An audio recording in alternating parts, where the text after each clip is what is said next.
நதி போல எழுந்தா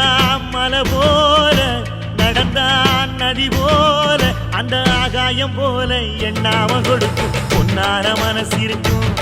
என்று மூடாத கோவில் முன்வாச கதவு எப்போது திறந்திருக்கும் அந்த வெட்டருவாம் மீசைக்குத்தான் எட்டூரும் பணிஞ்சிருக்கும் அவ தொட்டு தந்த நெல்லுமணி முப்போக விளைஞ்சிருக்கும்.